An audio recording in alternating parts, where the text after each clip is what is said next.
our next speaker. So our next speaker is coming to us from Sunnyvale Middle School. Her name is Sarah Nielsen. She'll be speaking about teaching election math to middle school students. Awesome. Can you hear me okay? My sound? Yeah, okay, awesome. Hello, everyone. I'm excited to be here.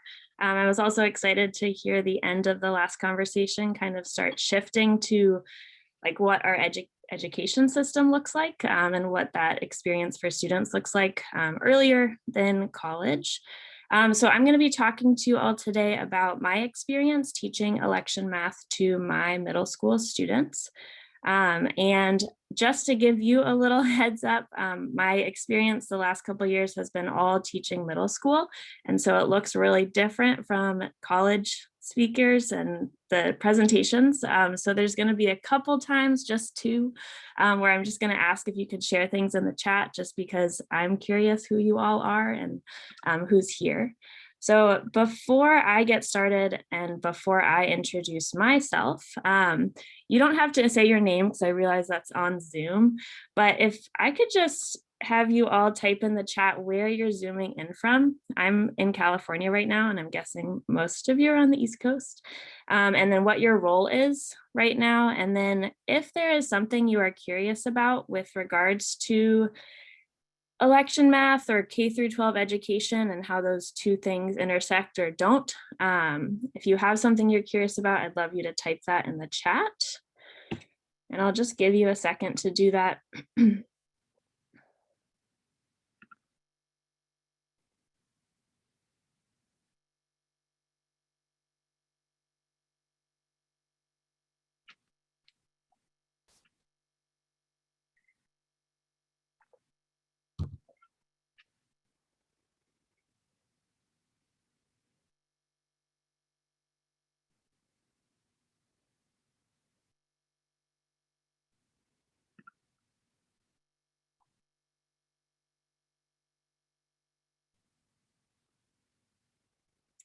Awesome. Thank you to the folks that have already done that.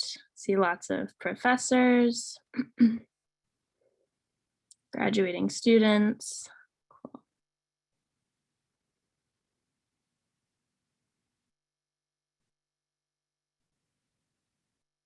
Another California person. Nice.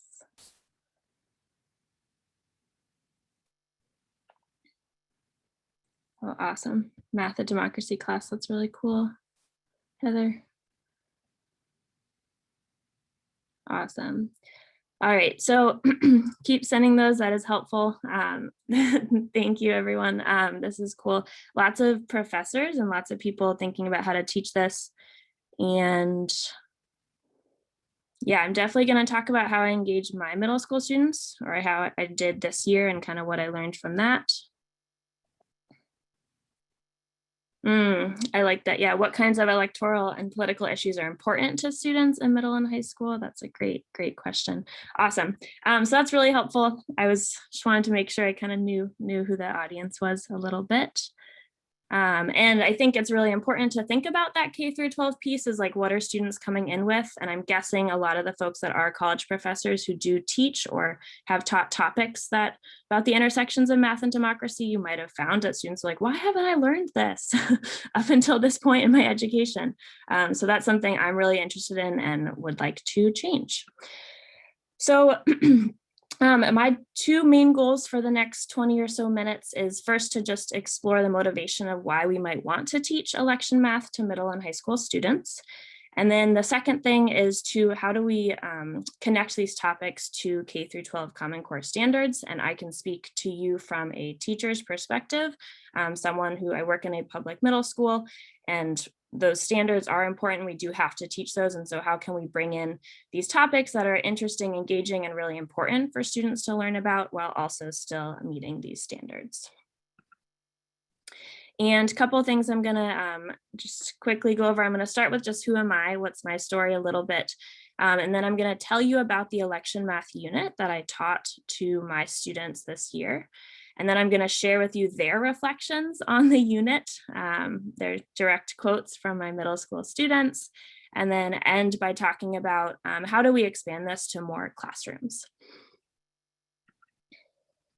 So I currently teach, my name is Sarah Nielsen. I currently teach 7th and 8th grade math at Sunnyvale Middle School, which is in Sunnyvale, California. And my story is shown through those pictures at the bottom. So I actually started, I have that liberal arts connection. I started at Swarthmore College outside of Philadelphia. And I did a special major in math and education. And in that special major, thought a lot about my own math education, why I was taught math the way I was, why I was in that order of all leading up to calculus. I really liked thinking about those questions. And then after Swarthmore, I did Stanford's teacher education program, which brought me out to the Bay. And then after that, I did 2 years of teaching 7th grade math and science at Gateway Middle School, and then found my way down a little bit to the South Bay for folks that are familiar at Sunnyvale Middle School. And this past summer, I was really interested. I'm finishing up my 4th year of teaching middle school. And I was really interested in how can I start kind of expanding my practice to make it just more relevant to students' lives and the things that they're going to learn about as they get older. And so I came across last summer Ismar's article, "The Missing Ingredient in Our Democracy, Math." I think it was in EdWeek or some online journal. And I had already been thinking that I wanted to teach a unit during the presidential election. And I wanted to figure out what that looked like during the summer. And so that article inspired me and kind of helped me kind of focus in on some specific topics to focus on with my students. And so from there, I created a unit with 2 of my STEP classmates, and they are teachers in Texas, middle school teacher in Texas, and a high school teacher in Philadelphia. And we worked together over the last summer, and worked on what this unit could look like and what would we want to really teach, what math concepts and what would those lessons look like for both middle and high school students. And so that's what I'm going to share with you. So I'm just going to kind of give you the overview of what the unit looked like. And I can just give you a quick caveat.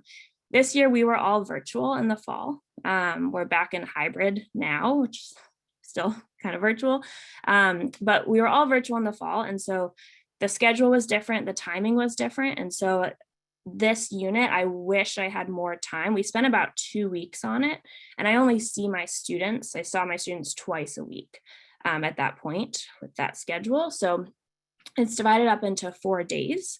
But one thing that I want to do in the future next year is it's going to be a little longer. If I have 2 weeks with students, hopefully I would see them 10 total times instead of 4 total times.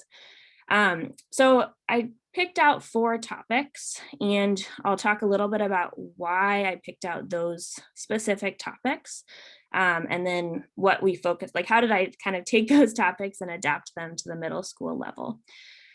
So day 1, we focused on voting. Oh, I have a fellow Steppy and teach at Gateway High School. That's awesome.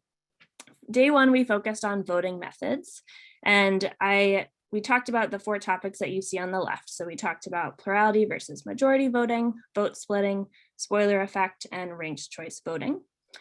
And what you're looking at on the right was the way in which we introduced what ranked choice voting was. So we started off just saying like, all right, you're with a group of friends, you are trying to pick a place to eat. You got steak, you got pizza, and you have tacos. And we started off just being like, what would you pick? Get them interested. And then we talked them through, and we did this through Google Slides. We have this group of friends. Here are their preferences. Here are their levels of excitement.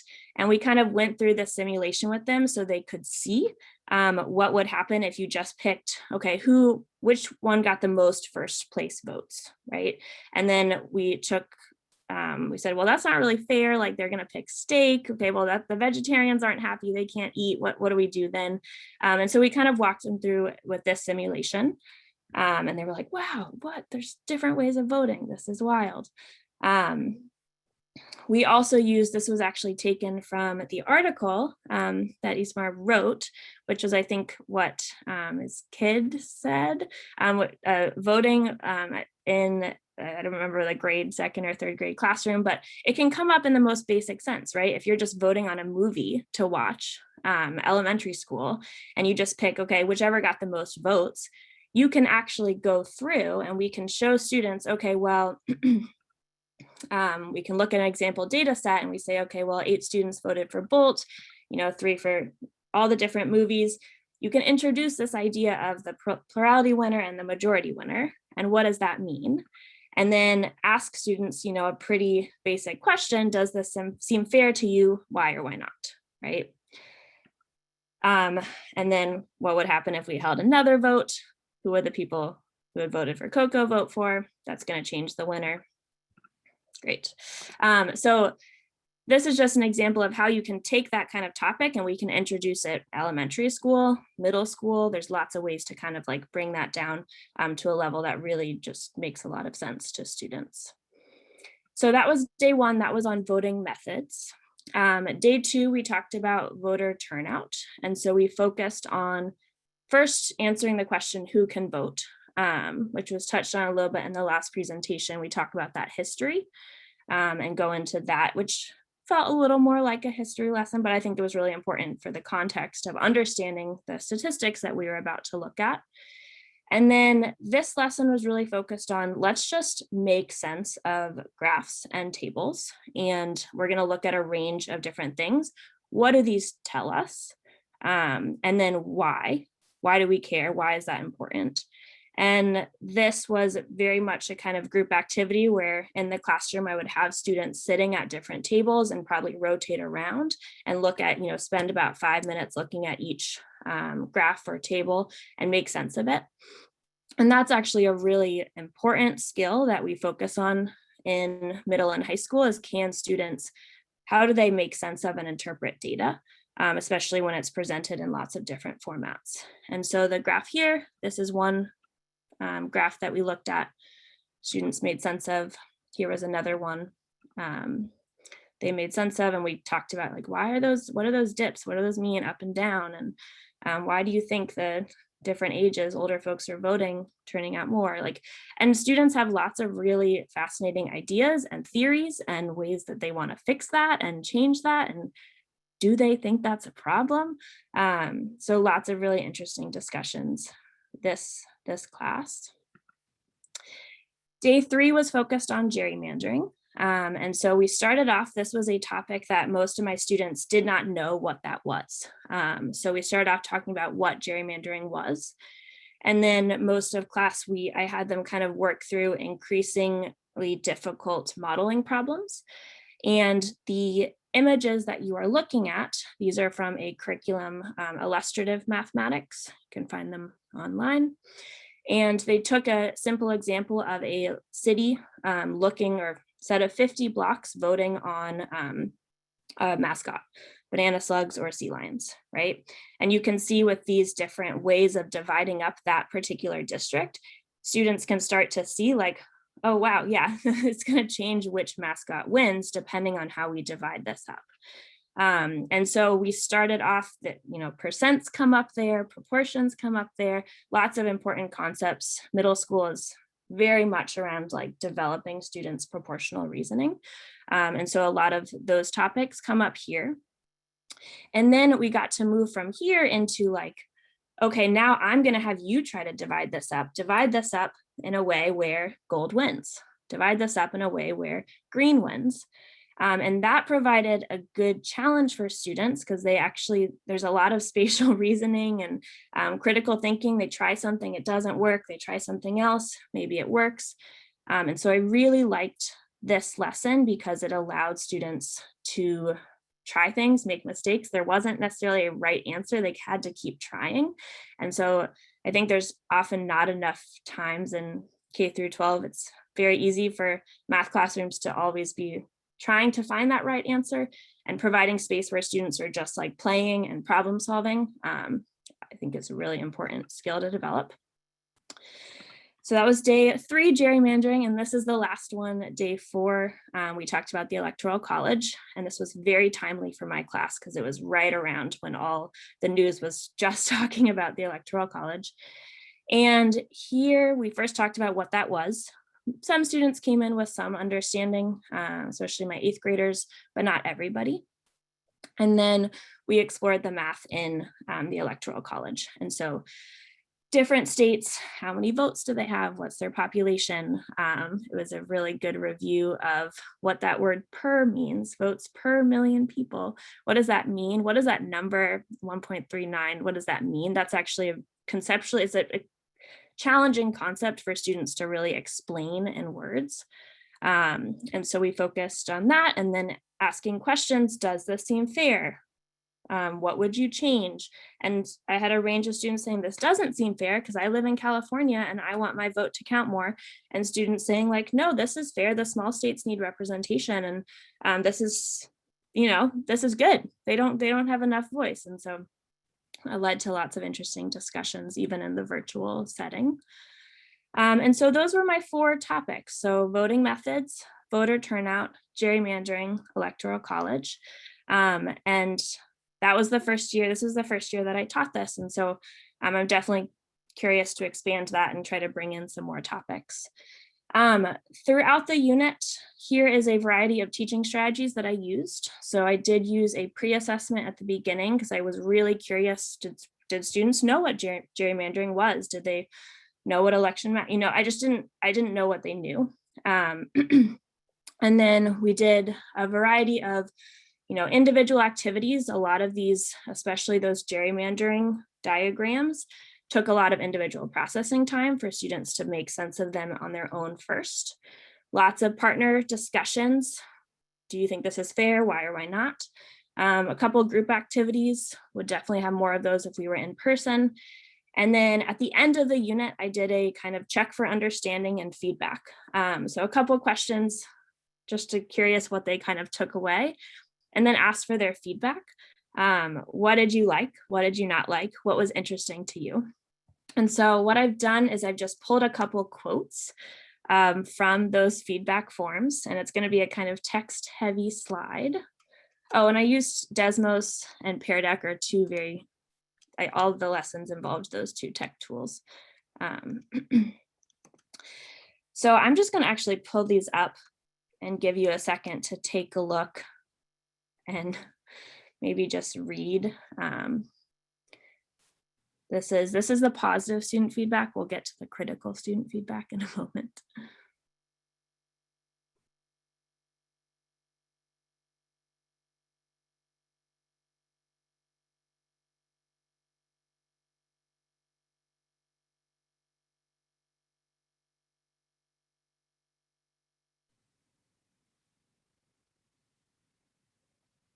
So I think something that I took away from my students' feedback is a lot of them really noticed. They were like, gerrymandering, what?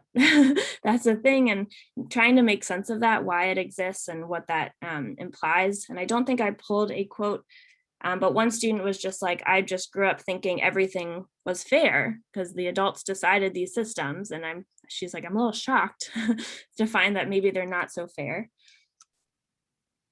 And you can see a lot of students really found the gerrymandering lesson and then the voting methods and electoral college lessons most interesting. And then here's a couple other quotes from students. There was a lot of surprise that they thought the only voting method was the one that we use in the US. So learning that other ones exist. Students surprised about the voter turnout percents. And then student came to a conclusion they don't feel like any method is completely fair in all circumstances.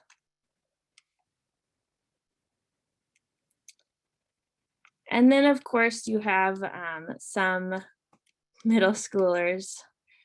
It was the least boring. Yeah, that was You're like, well, at least they're very honest. They will tell you. And then of course there were, these were the critical feedback of the ones that this was the question, what is the least interesting to you?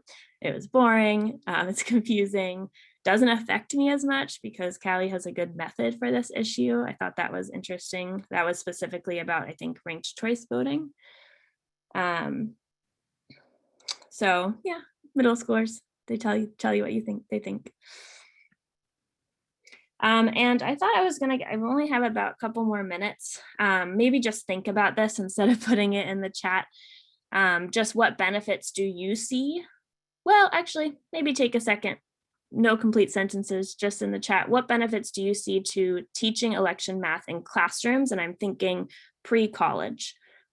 So K through 12, why would we teach these topics in classrooms? I see a question. I can answer that at the end too.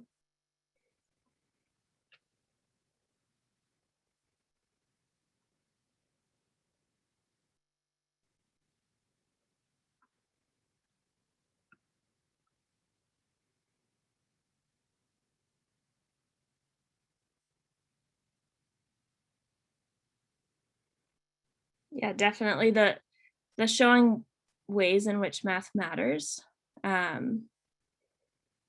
definitely allows for exploration. Removes the math formulas. Yes, definitely.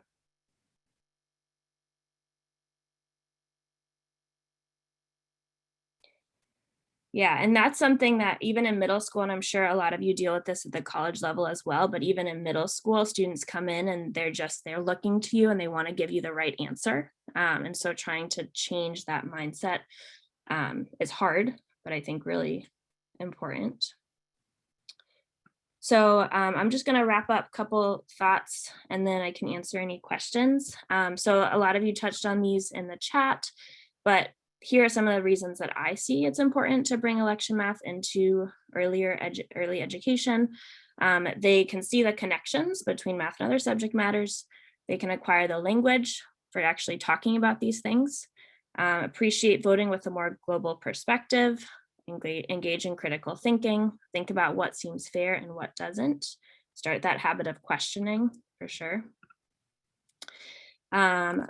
And these are some quotes that were kind of taken from the article that inspired me. So being actual better consumers of democracy, students having greater agency in their political decision making.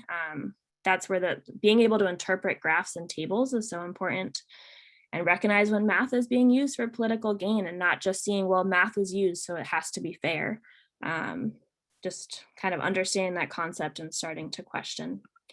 And then here are a couple of things that I think are barriers to why isn't more people doing this. For me, I didn't have a math and democracy class in college. I kind of learned a lot of this on my own. And so how do we actually educate people so they know to then teach it? Teacher outreach, and then Common Core standards. A lot of schools are very strict on making sure you teach the Common Core standards. So showing teachers how it connects to proportional reasoning, it connects to reading and interpret graphs and making sense of data. And then a lot of statistics. So we're looking at populations versus samples. It can be brought in around there as well. And I think that is it. Thank you. I would love to hear from and or work with anyone on this. If you have ideas for how to spread it to more teachers or ideas to grow and improve the unit that I made with some of my coworkers, I would really appreciate it. And thank you for having me. This is very fun. Terrific. Thank you so much for that amazing talk. If everyone can join me in thanking Sarah for that talk, that's great. We have a handful of minutes for questions. If anyone would like to ask anything, please feel free to unmute and ask.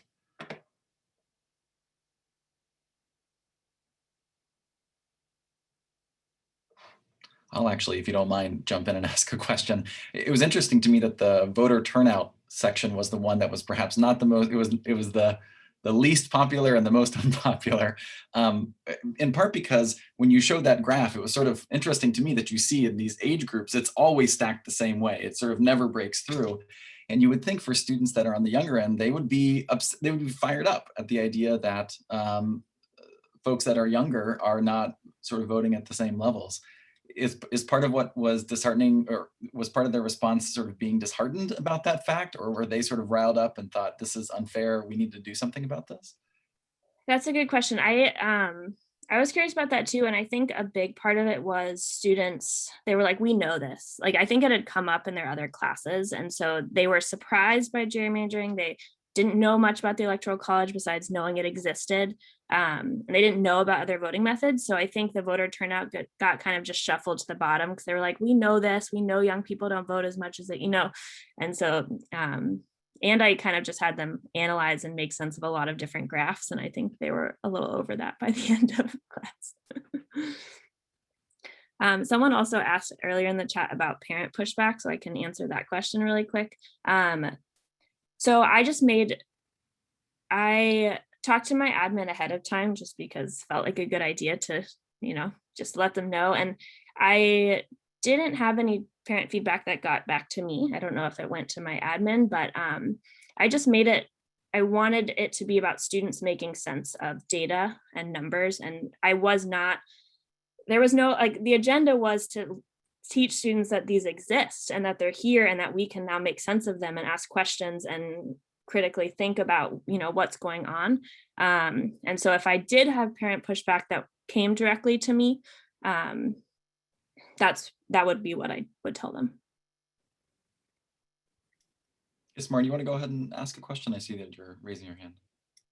Just have a quick question about how you found time to put these modules in. I mean, that's from what I understand, the demands on your time as a middle school teacher are great, just and curriculum wise as well. So how did you sort of mitigate that?